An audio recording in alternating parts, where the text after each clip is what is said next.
Queridos amigos, muito boa tarde, tarde e noite. Eu queria mais uma vez agradecer a oportunidade de estarmos ainda juntos, como que completando estes 2 dias de estudo. Queria agradecer a todos os amigos que nos possibilitaram participar deste encontro. Queria agradecer ao nosso irmão, colega, médico, Dr. Benjamin, que nos dirigiu ontem e hoje, pelo seu excelente trabalho. O nosso tema, nestes minutos derradeiros do nosso encontro, ele, obviamente, tem a ver com tudo aquilo que já foi apresentado e com a ideia básica do que nós queremos quando participamos de uma jornada de medicina e espiritualidade.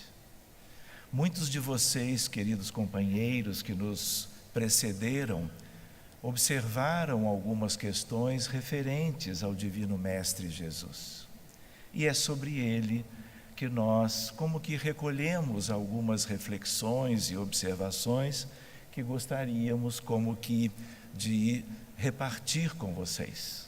É claro que 40 minutos é um tempo exíguo para que nós pudéssemos como que avançar em certas direções, todas pertinentes, mas nós vamos tentar fazer um resumo. Queria agradecer ao Paulo César Frutuoso, porque ele acabou terminando antes do prazo e eu ganhei mais 5 minutos. Obrigado, viu, Paulo? E 5 minutos a essa altura faz uma enorme diferença, vocês não concordam? Seja como for, vamos juntos, e antes de começarmos, eu gostaria também de dizer que diante deste tema, de nos referirmos todo o tempo ao Divino Mestre Jesus, nós nos sentimos assim muito pequenos. E tudo aquilo que nós vamos tentar observar são pequenos esforços de quem deseja conhecê-lo melhor.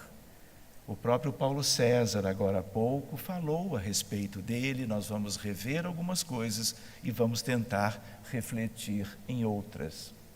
Nós estamos nos lembrando do final do século XIX, do início do século XX. Nós precisávamos chegar àquela etapa da história da humanidade para começarmos uma grande mudança de era, mudança de paradigma, de um paradigma tipicamente materialista, inclusive para as coisas da medicina, numa ideia de renovação, buscando agora, e as jornadas têm a ver com isto, uma mudança para um paradigma espiritualista. Naquela altura, no final do século XIX, nós já tínhamos a doutrina espírita. Nós tínhamos tido e ainda temos inúmeras religiões que se reportam à figura de Jesus. Mas o Espiritismo nos trouxe muito mais, permitindo que nós nos situássemos melhor, nós espíritas, e de futuro a humanidade inteira. Vale a pena lembrar que naquela altura já tínhamos a doutrina espírita. E vale a pena lembrar também da ideia de Jesus quanto ao Consolador prometido. E nos recordarmos também da ideia de que o Espiritismo tem a ver, na sua origem, com o Espírito de verdade. Quem é o Espírito de verdade? Se vamos observar algumas obras, como obras póstumas e a Revue Spirit, a revista espírita, nós vamos encontrar um encontro de Kardec desejando, num encontro de novo com médiuns, saber a respeito daquele que o instruía a desenvolver todo o trabalho. Naquela altura ele vai referir depois, mas há um encontro em que ele pergunta a um espírito: mas quem é aquele que supervisiona todo este trabalho ao qual eu estou empenhado? E aí o espírito diz: pergunte a ele, ele está aqui. E aí ele, Kardec, muito reverente, dirige o olhar para o outro médium e de uma maneira até solene pergunta: Senhor Espírito Superior, quem sois? Quem és tu que supervisionas as minhas tarefas? E o Espírito responde: por enquanto, chama-me Verdade. E durante 15 minutos, a cada mês, eu estarei aqui contigo, te auxiliando nas eventuais correções. Aliás, já te digo, o que tu escreveste ontem já não está adequado. Procura rever e faça as devidas correções. Mais adiante, na continuação das questões que Kardec desenvolveu, agora já na Revista Espírita, nós vamos encontrar a ideia clara de que aquele que conversava com Kardec, na verdade, e que se dizia o Espírito Verdade, era Jesus. Para que nós tenhamos uma ideia que o conhecimento novo tem a ver com a própria presença de Jesus entre nós. Vocês sabem muito bem que no início do século XX surgiu, a 14 de dezembro de 1900, o primeiro trabalho de Max Planck referente à quantização da energia e ao surgimento da mecânica quântica, logo depois a teoria da relatividade e a ideia de uma física nova, que nós precisaríamos ter já como patrimônio definitivo da humanidade, para que nós então pudéssemos avançar. E as questões da ciência caminhavam celeremente. Era necessário esse avanço de tecnologia, da reflexão filosófica, uma profunda transformação dos paradigmas, para que nós pudéssemos ir nos tornando cada vez mais uma humanidade melhor. Outra ideia da época é um corpo humano, que ainda é o grande objeto da medicina. Verificar as doenças, procurar tratá-las, diminuindo o sofrimento das pessoas, mas uma medicina que desde então e desde toda a sua história tem contemplado apenas o corpo somático ou o corpo físico, mas a ideia de um corpo humano cada vez mais bem conhecido. Nesta mesma época, tivemos grandes progressos no conhecimento da física, especialmente o surgimento da física moderna, da biologia, na psiquiatria, na psicologia e em diversas outras áreas do conhecimento. No sentido de verificarmos, olhando um pouco para trás, os avanços que estavam surgindo, para que nós pudéssemos seguir adiante, buscando o melhor do conhecimento que nos encaminhasse a uma condição espiritual melhor. Mas naquela altura, um pouco mais adiante, o mundo se surpreendeu, e justo aquele mundo que mais desenvolvia todos os detalhes e arranjos da ciência, se vê às voltas nações civilizadas com guerras. A Primeira Guerra, a partir de 1914 até 1918, e no 1º de setembro de 1939, a Alemanha nazista invade a Polônia e dá surgimento à Segunda Grande Guerra. Os grandes pensadores da época acreditavam, diante da barbárie das duas guerras mundiais, que a humanidade estaria vivendo o final dos seus dias, pela capacidade agressiva dos seres humanos envolvidos, através de seus países, numa luta fratricida, gerando milhões e milhões de mortos. Muito bem, e a humanidade seguia adiante. 2 paradigmas. O materialista, que nos acompanha na história da humanidade, e o espiritualista. E vejam só, ambos olhando para os mesmos fenômenos. Os fenômenos gerais, o fenômeno da vida e tudo aquilo que é subsidiário a este olhar para o que é o aspecto principal. E vai surgindo no campo da ciência alguns elementos, tanto quanto no avanço das verdades espiritualistas, a importância da alma imortal, a alma humana como essência da vida, substituindo a ideia de uma alma que fosse tão somente uma secreção do cérebro. e, portanto, que não viesse de antes e não continuasse após a vida física dos seres humanos aos quais nós nos referimos agora. Se nós vamos falar sobre Jesus, o terapeuta, com mais 5 minutos, não é, Paulo? A ideia de que podemos até avançar um pouco mais, mas quem sabe, sobre Jesus o que não poderíamos deixar de saber. Algumas reflexões como um roteiro. O Jesus apresentado pelo Espiritismo ainda não examinado. Nós não ganhamos muito através da doutrina espírita, das obras básicas, das obras maravilhosas de Emmanuel, de André Luiz, de Humberto de Campos e de todo um conjunto da literatura espírita cristã a respeito de Jesus, mas nós ainda temos que prosseguir. Ele, Jesus, em uma nova perspectiva, um grande educador e um grande terapeuta. Nós já tínhamos estas noções embrionárias no contexto geral do conhecimento humano, mas nós podemos e devemos avançar um pouquinho, buscando ainda mais conhecê-lo melhor pelo que ele é, pelo que ele sempre foi, pelo que ele significa e significará, como ele mesmo dizia, até o fim dos tempos. Muito bem, aspectos sobre doenças e doentes, as curas realizadas por ele, medicina da ciência e espiritualidade, humildade e saúde, a verdadeira profilaxia e uma ideia para talvez finalizarmos. Você conhece Natanael ben Elias? Para nos buscarmos aqui uma ideia que tem a ver com a palestra do Paulo, a ideia da nossa verdadeira pequenez. A Via Láctea são 200 bilhões de sóis, iguais ao nosso, do nosso sistema solar. A nossa vizinha, que se chama Andrômeda, 1 trilhão de sóis, ou estrelas.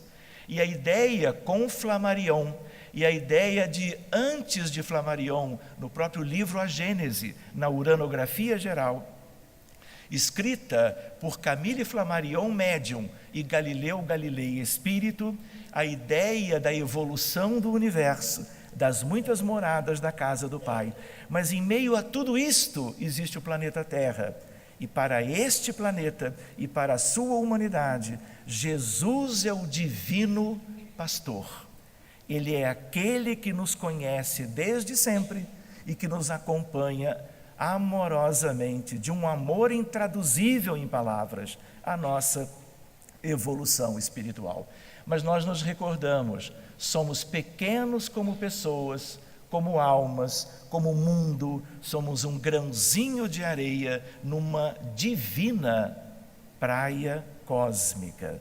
Tudo que vamos ver como encarnados quando estudamos, desde toda a história do conhecimento e da humanidade, são aspectos que nós, tão pequenos e imperfeitos, vamos fazendo da realidade nossa e da realidade para além das fronteiras da Terra, para uma realidade muito mais ampla que agora, via astronomia, astrofísica e cosmologia, as nossas mentes humanas já podem verificar e conceber.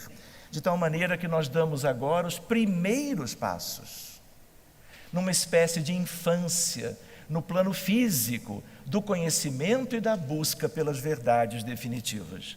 E Jesus tem a ver com tudo isto. Para que tenhamos uma ideia, a partir de uma das imagens significativas a respeito de se traduzir em cores a figura do Divino Mestre, alguns termos ligados a ele. O Filho do Homem, como vamos ver daqui a pouco em Mateus, o Príncipe da Paz, aquele que é o Cordeiro de Deus, aquele que é conhecido como o Cristo, o Alfa e o Ômega, são alguns aspectos para nós. E quando nós vamos buscar Jesus, o terapeuta, é para que possamos como que verificar tudo aquilo que já foram observados propriamente nesses últimos dias, mas ao mesmo tempo sem perdermos de vista algo que tem a ver com a figura mais importante que existe dentro das nossas realidades de uma humanidade que procura evolucionar, progredir, submetida a todas as leis do Divino Pai, sob os auspícios do Divino Mestre, para que nos encaminhemos para uma felicidade futura. Esta é uma obra que nós aconselhamos a leitura. É como um livro de cabeceira. A última edição foi revista no sentido da ortografia, no sentido de alguns aspectos da física, por mim mesmo e por mais um colega lá do Rio de Janeiro. E esta é a capa nova deste livro, cujo prefácio é de meu pai, então presidente da FEB há mais de 30 anos, e algo que é como um tesouro de conhecimentos para quem desejar conhecer sobre o universo em si, sobre as questões do ponto de vista da ciência moderna, mas especialmente sobre Jesus. O Filho do Homem é uma designação que surgiu em determinada parte da geografia do mundo e significa, como uma expressão semita, lá na antiga Mesopotâmia, para denotar uma humanidade ou uma parte dela. A frase é comumente utilizada no judaísmo e no cristianismo de um modo geral. Para vocês verem a importância de o Filho do Homem como expressão. O Novo Testamento se refere a Jesus como Filho do Homem 88 vezes. Será que nós tínhamos notado isto? Basta que nós façamos um determinado apontamento.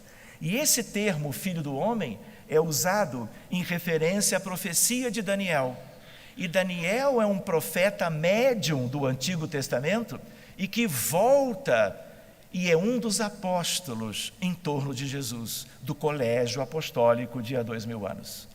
E Daniel estava numa das suas noites, desdobrado, e ele tem uma determinada visão.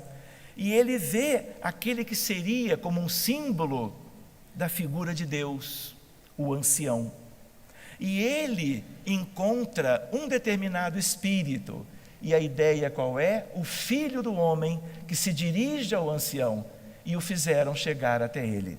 E o ancião, que é Deus, na visão de Daniel, se reporta ao Filho do Homem, que é Jesus, e foi-lhe dado domínio, glória e o reino, para que os povos, nações e homens de todas as línguas o servíssemos. O seu domínio é domínio eterno, que não passará, e o seu reino jamais será destruído. Isso está lá em Daniel, no capítulo número 7. O termo Filho do Homem era um título messiânico, que o Antigo Testamento já nos adiantava. E a ideia de que Jesus é o único a quem foi dado domínio, glória e reino. E Jesus, ele próprio, usou esse termo em referência a si mesmo. Ele estava atribuindo a profecia do Filho do Homem a si mesmo, e isso está lá no Evangelho de Marcos e no Evangelho de Mateus. Ele estava se proclamando, e ele o fez em diversas oportunidades, como o Messias prometido no Antigo Testamento pelos mais importantes profetas do judaísmo. Se nós vamos examinar o capítulo chamado O Filho do Homem, da obra referida há pouco, chamado Universo e Vida, nós vamos ver novas elucidações sobre as características da condição crística de um ser. E vamos valorizar ainda mais a sua figura excelsa e, ao mesmo tempo, respeitar e verificar o significado da sensibilidade que só ele possuía e a importância do que ele viveu por nós no drama do Calvário justo há 2000 anos. Sem me delongar muito, mas buscando uma poesia de Antero de Quental. Cristo de Deus, que eras a pureza eterna, absoluta, invariável, antes que fosse a natureza humana, estes cosmos, matéria transformável, que já eras a fúlgida realeza dessa luz soberana, imponderável, o expoente maior dessa grandeza, da grandeza sublime de Deus, o imutável. Ainda antes da inteligência humana, era já todo o amor, toda a ciência, perfeição do perfeito inconcebível. Fostes, és e serás eternamente o enviado do Pai onipotente, Cristo luz da verdade inconfundível. Ela está recebida no Grupo Ismael da Federação Espírita Brasileira, na década de 30, ela está devidamente registrada na revista periódico da Federação, chamado Reformador, lá nos idos de 1930. Pois bem, naquele tal capítulo, vejam só o que Pascal, Blaise Pascal, autor da obra, que é Áureo Espírito, é o pseudônimo, traz sobre Jesus. No seio excelso do Criador incriado, nos cimos da evolução, pontificam os Cristos divinos, os Devas arcangélicos, cuja sublime glória e soberano poder superam tudo quanto de magnificente e formidável possa imaginar, por enquanto, a mente humana, referindo-se, Pascal, quanto às nossas limitações. Muito bem, são eles, os Cristos, sob a inspiração do Supremo Arquiteto do Universo, que presidem no infinito a construção, ao desenvolvimento e à desintegração dos orbes. Desintegração também, fixando-lhes as rotas, as leis fisioquímicas e biomatemáticas e gerindo seus destinos e os de seus habitantes. E aí nós vamos conhecendo um pouco melhor, com frases e palavras que espíritos nobres em evolução nos vão possibilitando através da mediunidade, como é o caso de todo este livro. Reparem, estamos aqui com uma imagem do Sol, e Áureo, que é Pascal, nos traz, do centro do Sol à fotosfera solar. Jesus, como todos os Cristos do sistema, trabalham, vivem, residem, se é que nós podemos dizer assim, no centro da estrela do sistema, que no nosso caso é o nosso Sol. E ele nos diz, dali, quando ele planejava de vir cá há 2000 anos, ele faz o primeiro revestimento consciente de seu mente-espírito com um tecido energético de fótons.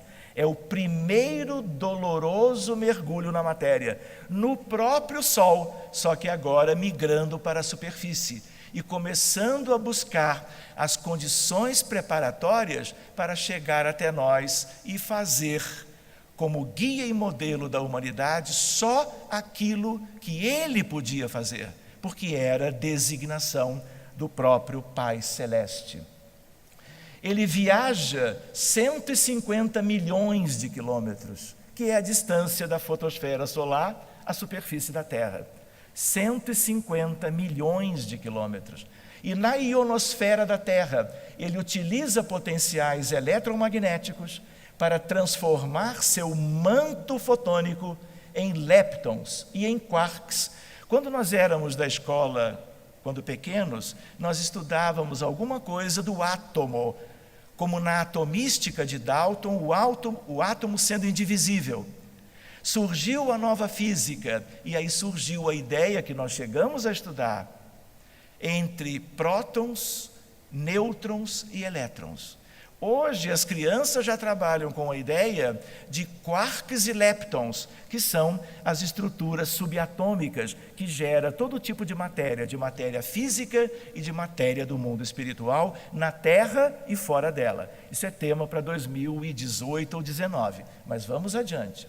Formadores de mesons e baryons, estruturando átomos ionizados, e aí ele elabora um corpo iônico, um corpo fotônico e agora um corpo iônico.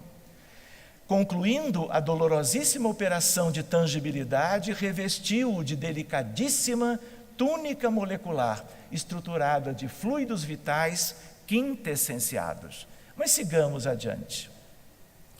Jesus, em seu trono solar, guarda em toda a condição crística de seu espírito energia pura de frequência vibratória elevadíssima, sem as túnicas materiais do perispírito.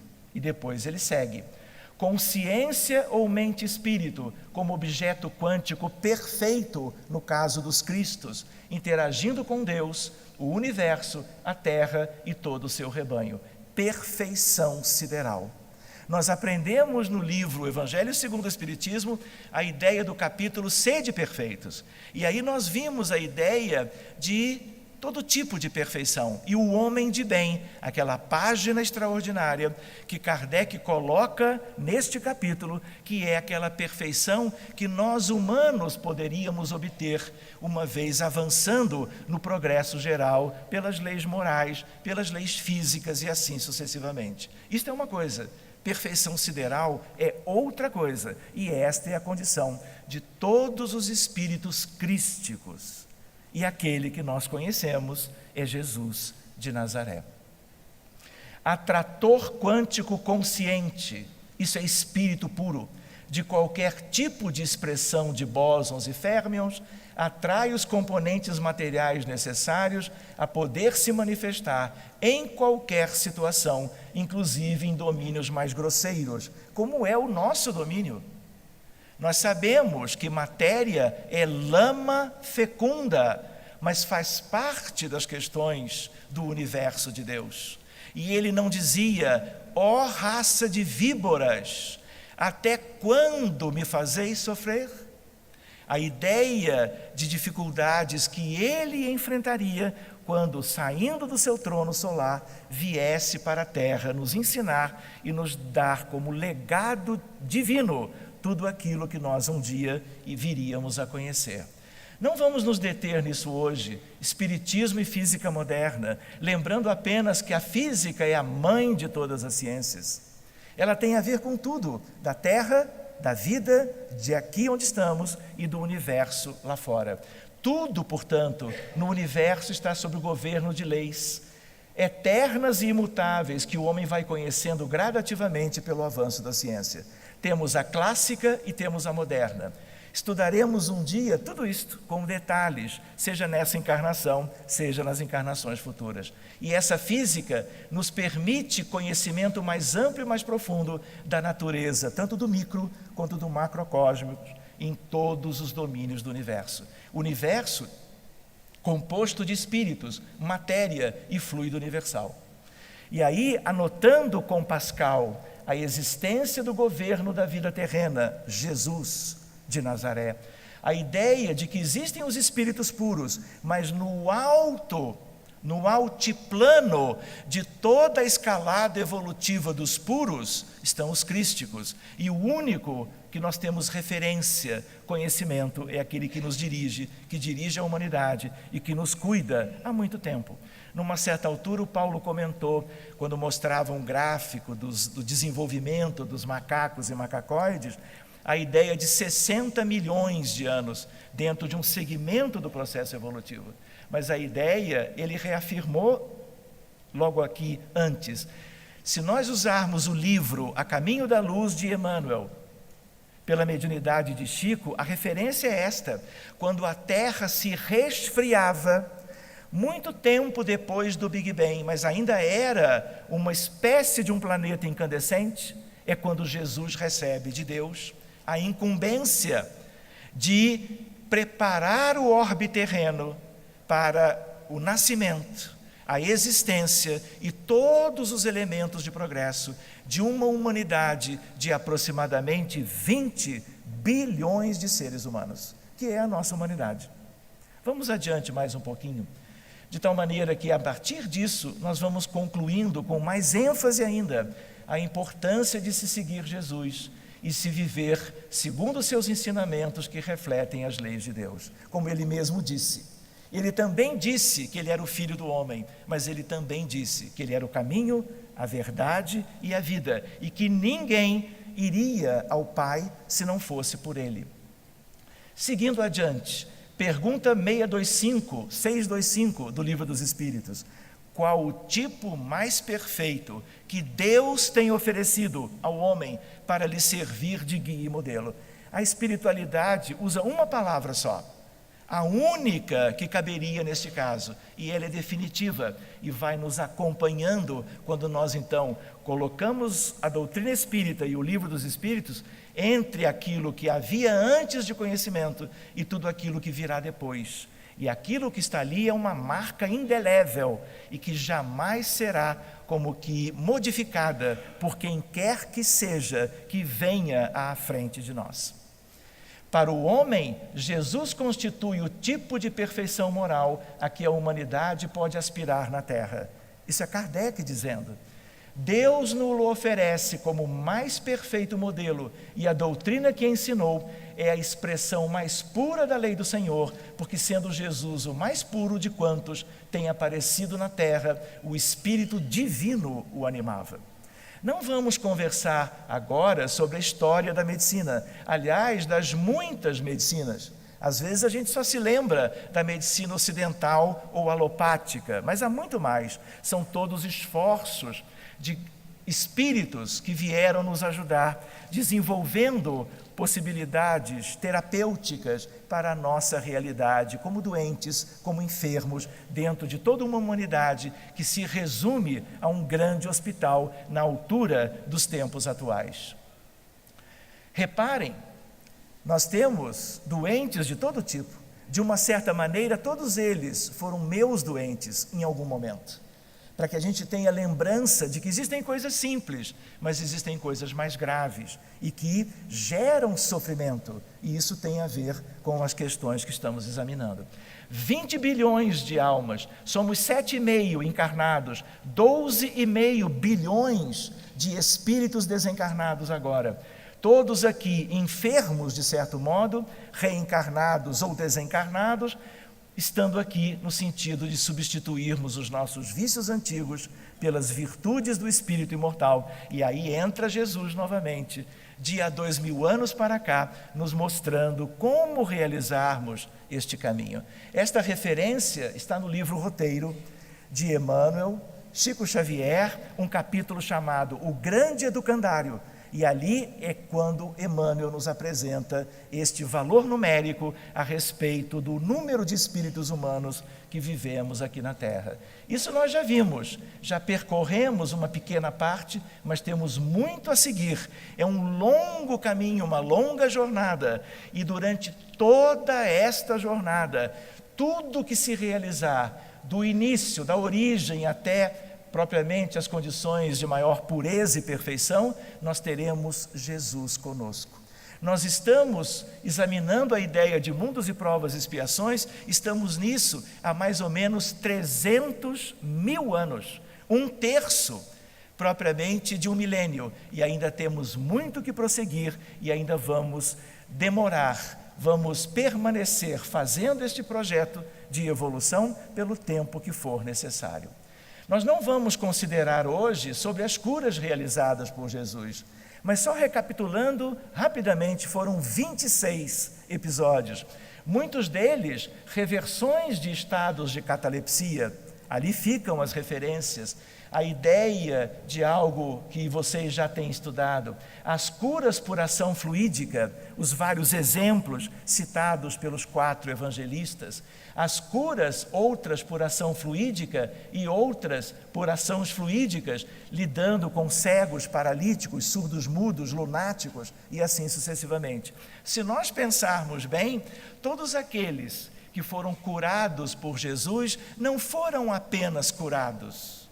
Eles foram tratados de um modo que nós agora, 2000 anos depois, estamos como que começando a entender, para um dia lá no futuro praticarmos como ele disse que um dia nós também faríamos dessas coisas. Por quê? Porque ele conhecia a nossa realidade e nos conhecia, cada um de nós, e a nossa história e a nossa condição pessoal. De tal maneira que nós vamos ver coisas lindas que não vamos examinar agora. Curas por desobsessão, não é verdade? Lembram de ontem a ideia? O que é medicina da alma? Desobsessão e fluidoterapia. O resto é prevenção, é evangelho. Vamos adiante. Reparem, humildade por Emmanuel. Por que nós estamos buscando isto? Vamos ver o que isso tem a ver com Jesus. e a ideia de um outro livro febiano, Pensamento e Vida, de novo o querido amigo de todos, já reencarnado, que se chama Emmanuel. Vejam só, existe um livro de Emmanuel, que é este, Pensamento e Vida, e no capítulo 24, nós vamos ver Emmanuel falando sobre a humildade. Vejam se isso não tem a ver conosco. Por força divina, reflete-se luminosa em todos os domínios da natureza. E ele vai dar 3 definições de humildade. E nós vamos ver o que isso tem a ver com medicina, com doentes, com terapias e assim por diante. Em todos os domínios da natureza, os quais expressam efetivamente o trono de Deus, patrocinando o progresso e a renovação. Humildade, força divina. E a ideia qual é? Há um núcleo divino em cada um. Como filhos humanos de Deus. E a ideia de que, como que a semente da humildade está em todos, como herança divina, a ser desenvolvida pelo esforço de cada um. A carência de humildade, que no fundo é o reconhecimento de nossa pequenez diante do universo. Isso é uma das definições de humildade. Surgem na alma humana, quando há carência de humildade, doentios enquistamentos de sentimento. É como se houvesse um rio que flui sem cessar, e a falta de humildade bloqueia o fluxo das energias da alma, que seriam elevatórias, progressistas e que nos conduziriam para o alto, para a ascese espiritual e para a vida de virtudes. Quais sejam o orgulho e a cobiça, o egoísmo e a vaidade, que se responsabilizam pela discórdia e pela delinquência em todas as direções. Não é verdade que, segundo esta definição, nós estamos muito mais para o orgulho do que para a humildade? E a ideia, portanto, de que precisamos avançar.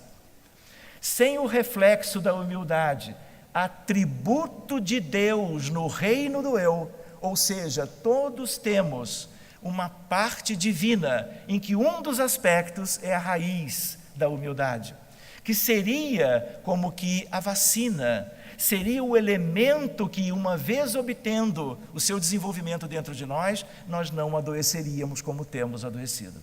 A criatura sente-se proprietária exclusiva dos bens que a cercam, despreocupadas da sua condição real de espírito em trânsito nos carreiros evolutivos e apropriando-se da existência em sentido particularista, converte a própria alma em cidadela de ilusão, dentro da qual se recusa o contato com as realidades fundamentais da vida, sugerindo Emmanuel para nós que, uma vez desenvolvendo um orgulho milenar, nós estamos fazendo a antítese do progresso espiritual e não estamos permitindo que algo de melhor nos aconteça, além daqueles bloqueios fluídicos que vão desandar nas nossas doenças e patologias da mente e do corpo. Sob o fascínio de semelhante negação, ergue as orragues de revolta contra todos os que se lhe inclinem o espírito ao aproveitamento das horas. E por aí ele vai. E aí nós vamos ver uma outra definição. Possuída pelo espírito da posse exclusivista, a alma acolhe facilmente o desespero e o ciúme, o despeito e a intemperança, que geram a tensão psíquica. Vejam só, Emmanuel falando em tensão psíquica e relacionando isto ao orgulho. E a ideia de que com esta tensão e o orgulho nós temos a matriz de todos os processos, de todas as enfermidades importantes, da qual se derivam perigosas síndromes da vida orgânica a se exprimirem na depressão nervosa. Esse livro tem 70 anos. E no desequilíbrio emotivo, na ulceração e na disfunção celular, para não referirmos aos deploráveis sucessos da experiência cotidiana em que a ausência da humildade comanda o incentivo à loucura nos mais dolorosos conflitos passionais. E aí nós nos lembramos, qual o paradigma? É o paradigma materialista da medicina? Ou é um paradigma novo, quando Emmanuel introduz na doutrina espírita para nós, por Chico Xavier, a ideia de que as questões morais deste tipo estão como que na raiz ou nas raízes dos nossos processos de danos à mente e ao corpo e das nossas doenças em geral. Esse é o paradigma espiritualista? Nós poderíamos dizer que sim, mas o paradigma espírita está 500 anos à frente do paradigma espiritualista. E é este que nos importa, porque nós já somos espíritas no sentido do conhecimento e nos tornaremos melhores no futuro, mas precisamos investir nisso e divulgar a doutrina espírita para que outros tenham acesso a questões que sejam significativas para o proveito geral. Quem retrata em si os louros dessa virtude quase desconhecida? Qual é a virtude? A humildade. Aceita sem constrangimento a obrigação de trabalhar e servir, a benefício de todos, assimilando, deste modo, a bênção do equilíbrio e substancializando a manifestação das leis divinas que jamais alardeiam as próprias dádivas. Humildade, diz Emmanuel, não é servidão, é sobretudo independência, liberdade interior que nasce nas profundezas ou das profundezas do espírito, apoiando-lhe a permanente renovação para o bem. Cultivar a humildade é avançar para frente sem prender-se. É projetar o melhor de si mesmo sobre os caminhos do mundo, é olvidar todo o mal e recomeçar alegremente a tarefa de amor de cada dia. Refletindo-a, vejam só, o próprio Cristo, é Emmanuel quem traz, do céu para a terra, em penhor de redenção e beleza, o Cristo de Deus nasceu na palha da manjedoura e despediu-se dos homens pelos braços da cruz. Isto mereceria um aprofundamento, mas o adiantado da hora não nos vai permitir isto hoje. Nos encaminhando para terminar daqui a 40 minutos mais. Não, é apenas uma brincadeira. Apenas porque eu percebo que há uma certa preocupação, mas no máximo 29 minutos. Vamos ver. Estabeleci o modelo para vós, a fim de que, assim como eu vos fiz, vós também façais. Na última noite, o que Jesus faz? Ele modifica algo das suas vestes, busca uma tigela de água e se coloca aos pés de todos os apóstolos. E faz um gesto que muitas vezes nós esquecemos de verificar de perto, o quanto de ensinamento nós temos ali. E por que Jesus fazia isto? Não apenas pelos apóstolos, os 12, pelos 72 discípulos, pelos 500 da Galileia. Ele fez pela cristandade, mas a cristandade é apenas ainda uma parte. Ele fez pelo rebanho todo, porque sendo o Espírito de verdade, um dia o rebanho inteiro conhecerá estas coisas e entenderá o valor, talvez, da única virtude que abre as portas dos céus e que se chama humildade. É a grande profilaxia de todas as doenças, de todas as enfermidades da alma e do corpo. E ali nós vamos ver agora em João.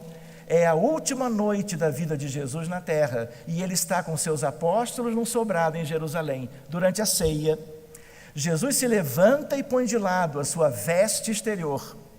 Ele amarra uma toalha na cintura, coloca água numa bacia, lava os pés e os enxuga com a toalha. Em seguida, veste de novo a sua roupa exterior. Por que Jesus realizou esse gesto de humildade?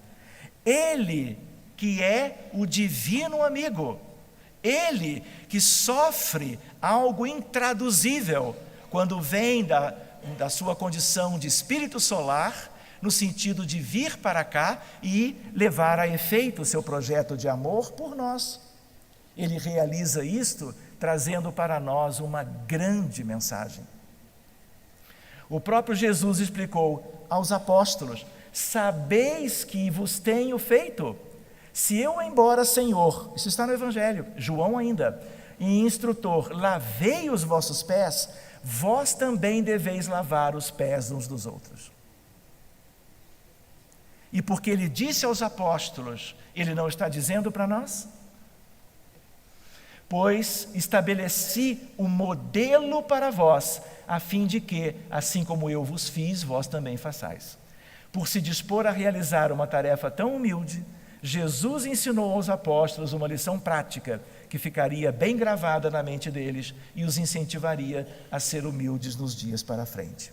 Não vamos ver hoje paradigma mente e corpo, mas já estamos vendo, num certo sentido, neuropsico, imunoendocrinologia, a mente além do cérebro, mente como elemento irredutível, cérebro como instrumento.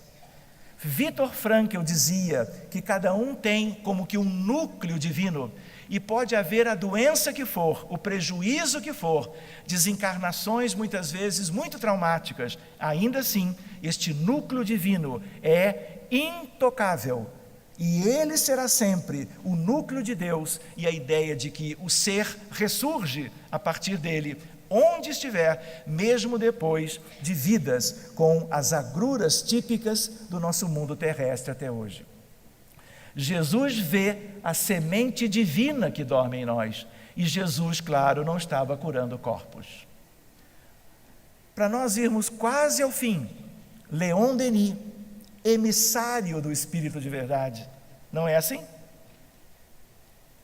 Num dos livros, Brasil, Coração do Mundo, Pátria do Evangelho, Humberto de Campos, numa página, Humberto de Campos diz: Kardec veio fazer o trabalho de base, mas ele se valeu de alguns franceses mais, e um deles é este, Leon Denis, que veio desdobrar o trabalho da fé. A cabeceira do espírita tem que ter 189 livros, para que sejam lidos ao longo do período da encarnação atual. Um deles é este. Nós não podemos deixar de ler o livro O Problema do Ser, do Destino e da Dor. Aquilo é cartilha espiritual para todos os dias, como tantas outras obras lindas que vocês já leram e já conhecem. Recorda-te, olha a mensagem que está no livro. Recorda-te de que a vida é curta. Esforça-te, pois, por conquistar, enquanto o podes, aquilo que vieste aqui realizar. 2 pontos. O verdadeiro aperfeiçoamento. Possa teu espírito partir desta terra mais puro do que quando nela entrou. Pensa que a terra é um campo de batalha, onde a matéria e os sentidos assediam continuamente a alma. E o grande instrutor: corrige teus defeitos, leia-se dentre eles orgulho, modifica teu caráter, reforça a tua vontade. Que vontade? De progredir espiritualmente, o resto é secundário. De tal maneira, eleva-te pelo pensamento, acima das vulgaridades da terra. Um dia podemos aprofundar também, examinando o texto inteiro. E nós vamos ver quantas coisas extraordinárias. De hoje até lá, fica um convite do amigo, no sentido de que vocês busquem esta leitura e vocês vão relembrar esses minutos em que nós estamos como que dando uma ideia da importância da obra. Eleva-te além, acima das vulgaridades da terra. E contempla o espetáculo luminoso do céu. Não o céu físico, mas o céu espiritual que nos espera a todos. Este é Leon Denis. Para terminarmos, eu gostaria de lembrar uma passagem. Aqui nós temos a ideia, que talvez uns de vocês já tenham conhecido. Vocês ouviram falar do paralítico de Cafarnaum? Se nós quisermos, podemos nos situar do ponto de vista do mapa. A casa de Pedro não é a primeira igreja do cristianismo primitivo, do cristianismo legítimo, que durou 400 anos quase, até Constantino Magno, quando a igreja se liga ao Estado E aí as coisas se modificam. A casa de Pedro era uma casa típica, onde duas coisas havia.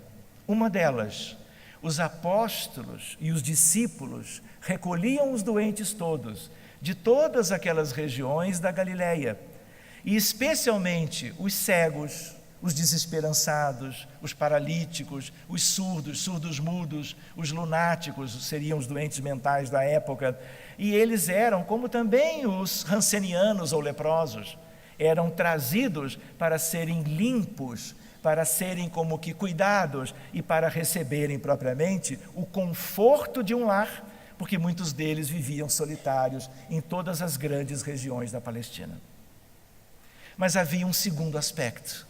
Quem era aquele que, enquanto os corpos eram cuidados dos doentes e eram limpos, o que aquele homem fazia com a Boa Nova? Quem foi o primeiro grande pregador da Boa Nova?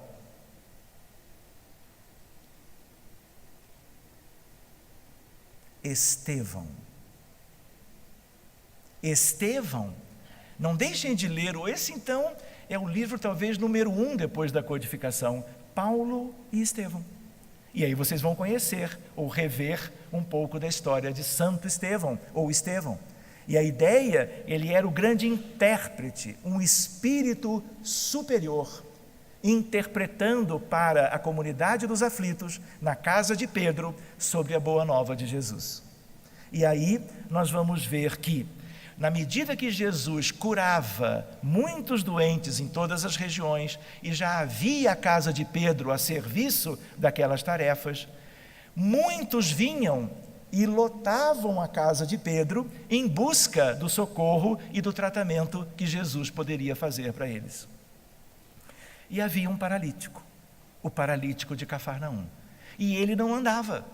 E as notícias chegaram, e os seus amigos levavam o paralítico de Cafarnaum para tentar entrar na casa de Pedro, mas a casa de Pedro estava abarrotada, de tantos doentes aguardando a presença e a atitude do Divino Mestre no sentido de recuperá-los, como ele fazia todos os dias.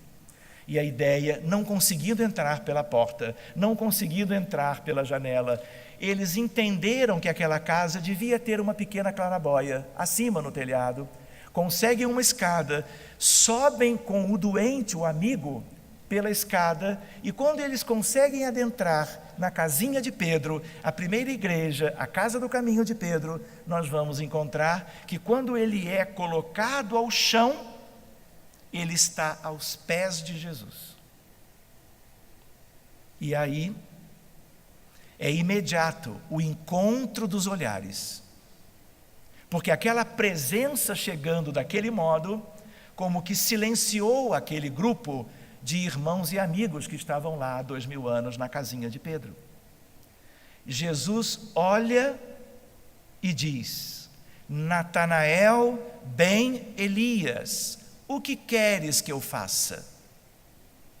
E aí Natanael diz: eu quero me curar. E aí Jesus repete: Natanael, ben Elias, o que é mesmo que tu queres? E ele diz assim, já um pouco constrangido: eu queria ficar bom. E aí Natanael diz: mas como é que tu sabes o meu nome, tu me conheces? E aí Jesus diz: eu te conheço desde sempre, como eu conheço todos aqueles do meu rebanho. Não apenas pelo nome, a história de cada um, a realidade de cada um. E aí Natanael fica surpreso. Jesus imediatamente impõe as mãos e ele sente aquela virtude que só Jesus possuía, num certo sentido, e ele sente uma vitalidade nova, se levanta, se vê de pé. Ele estava há mais de 20 anos enfermo. E a ideia é de que ele estava curado.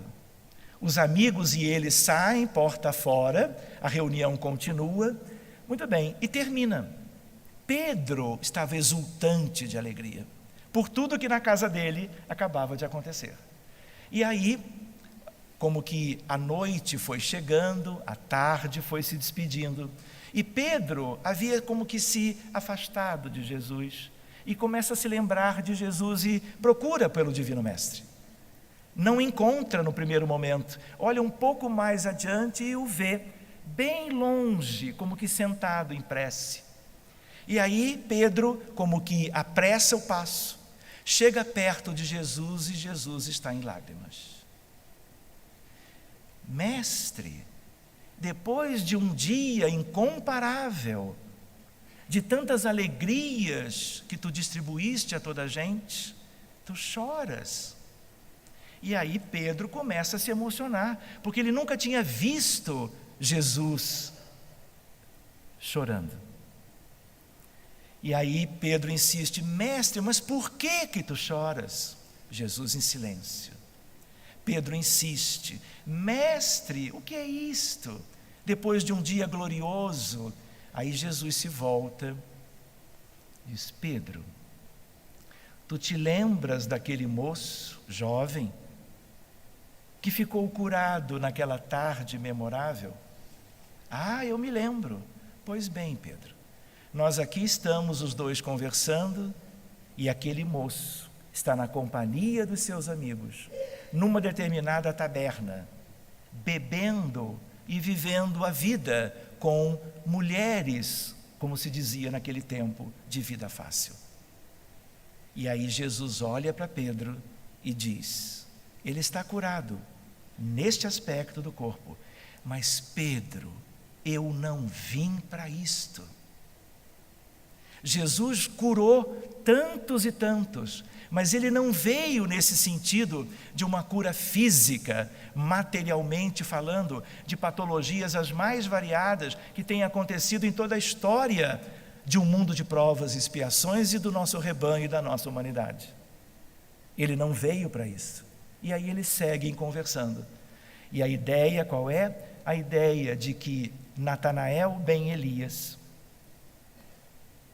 a imagem aqui dele entrando pela claraboia e já pertinho de Jesus e aquela conversa como nós vimos.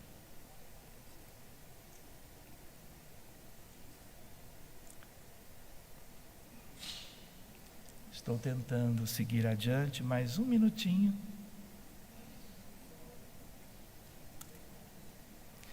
Uma história curiosa. O paralítico de Cafarnaum, alguns anos depois, adoece de novo, na mesma existência. E aí ele não adoece de paralisia do corpo, mas numa ideia de uma paralisia da alma, pela falta de progresso moral, ele se torna leproso. Outra patologia, de outras reflexões. E ele não tinha tratamento, porque naquela época o que se fazia era a limpeza das feridas. E aí ele encontra Maria de Magdala. E ao encontrar Maria de Magdala, é ela que o socorre. E uma vez com as feridas tratadas, algum tempo depois ele desencarna.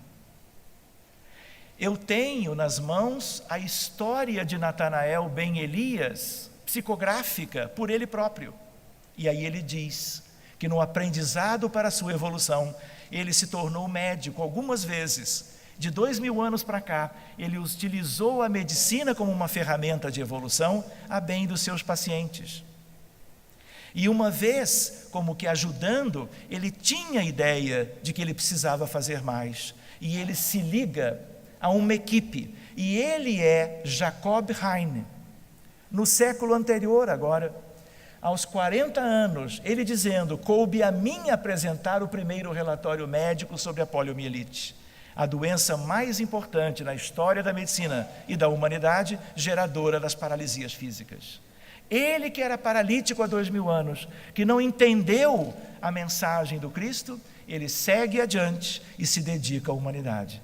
E vocês vão ver, Oscar Medin, Jonas Salk e Albert Sabin são os outros pais da vacinação contra a paralisia infantil. Eles são uma equipe. e aquele que fora Natanael ben Elias nas reencarnações sucessivas se prepara para servir a humanidade como um dos cientistas que teria então elaborado o grande avanço da conquista das vacinas de um modo geral contra a paralisia infantil. E a gente lembra paralisia do corpo e paralisia da alma, e a ideia dos sentimentos equivocados, a ideia dos vícios humanos, a necessidade da nossa recuperação e a busca pela humildade, porque vimos com o Cristo, com o Emmanuel, a relação entre essas coisas mais uma vez. Lembrando, para terminarmos, a terapia do Evangelho, meus amigos, não é liturgia. Viktor Frankl dizia algo parecido. A terapia do Evangelho com Jesus é acordar em cada filho, em cada ovelha do rebanho, o anjo que dormita, o anjo que dorme. Queria agradecer a todos vocês. São simples reflexões para que nós tenhamos um pouquinho mais daquilo que a doutrina espírita nos oferece, para que nós tenhamos melhores condições de fazermos as nossas escolhas, a nossa caminhada.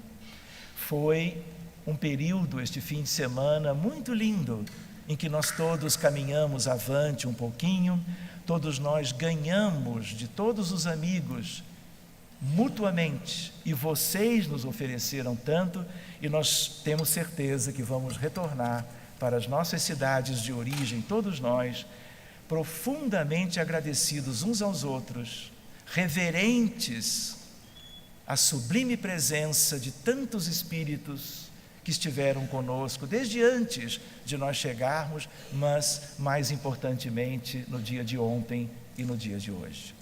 Que Jesus os abençoe e que nós possamos seguir pelo caminho que nos vai levando gradativamente à nossa recuperação, e que, se estamos hoje juntos, que nunca deixemos de estar, e que passe o tempo que for, nos vejamos sempre como irmãos e como amigos e nos reencontremos lá adiante. Muito obrigado.